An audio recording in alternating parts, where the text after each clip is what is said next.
Merci, Monsieur le Président, cher ami. Je vais, pour ne pas prendre trop de votre temps, concentrer, disons, mon discours sur, disons, ce qui nous réunit ici en urgence, si vous voulez. C'est la question d'Ashraf. Dans les prisons, on torture partiellement comme ça. Là, on torture massivement. Les haut-parleurs, c'est pas uniquement de la torture psychologique, c'est une torture physique. Et ceci n'est que l'aboutissement. Nous tous, vous, les juristes, les hommes de droit, les parlementaires, nous attirons depuis des mois et des mois l'attention sur la menace d'un désastre humanitaire. À Ashraf, nous y sommes. Nous y sommes. Et c'est quelque chose qui a été programmé. On rappellera les déclarations d'anciens responsables du gouvernement irakien, qui sont toujours en poste, de l'équipe de Maliki, qui disaient, au moment où les compétences ont été passées, ont été transférées des US, enfin de l'armée américaine, ils disaient, nous allons leur rendre la vie impossible.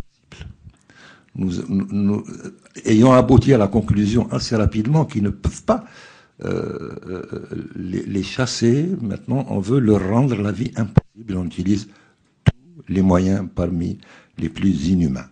Et Dieu sait, en revenant au droit, si les avocats qui défendent cette cause ont les éléments dans ce que fait le régime depuis 30 ans.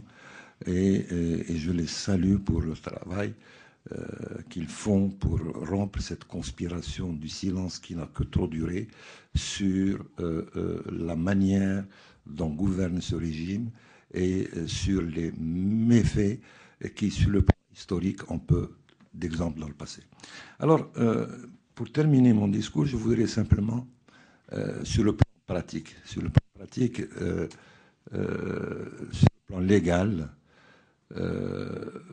je crois que ce qu'on peut faire, c'est contribuer à bien ramener l'administration US, parce que les acteurs, c'est quoi? C'est l'administration US, c'est le gouvernement irakien, c'est-à-dire le gouvernement iranien, et c'est l'Organisation des Nations Unies. L'Organisation des Nations Unies, tout le monde sait ce qu'elle peut faire, mais elle fait, mais il faudrait qu'elle aille au maximum de ce qu'elle peut faire dans cette recherche d'abord d'allègement de la souffrance et d'obtenir enfin des garanties pour une protection réelle de cette population. L'acteur le plus important, à mon avis, ce sont les États-Unis d'Amérique.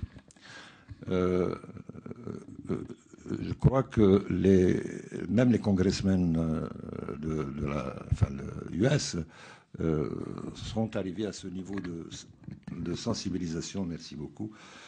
Il faut rappeler à l'administration US qu'elle est responsable légalement, politiquement et moralement. Donc, quand je parle de légalité, je ne rentre pas dans la légalité internationale, je ne suis pas juriste, mais de la légalité intérieure américaine. Il y a une responsabilité légale, une responsabilité morale, puisqu'on nous promet que l'administration américaine va, plutôt que d'être l'exemple de la force, d'être la force de l'exemple, et une responsabilité politique qui met en cause la crédibilité pour le présent et pour l'avenir de l'administration US. Et amener, parce que si l'administration US coopère pour ce qui concerne l'urgence, s'il coopère, alors l'ONU aura le soutien nécessaire, et notamment le Haut-Commissariat, pour fournir une protection réelle aux habitants de la société.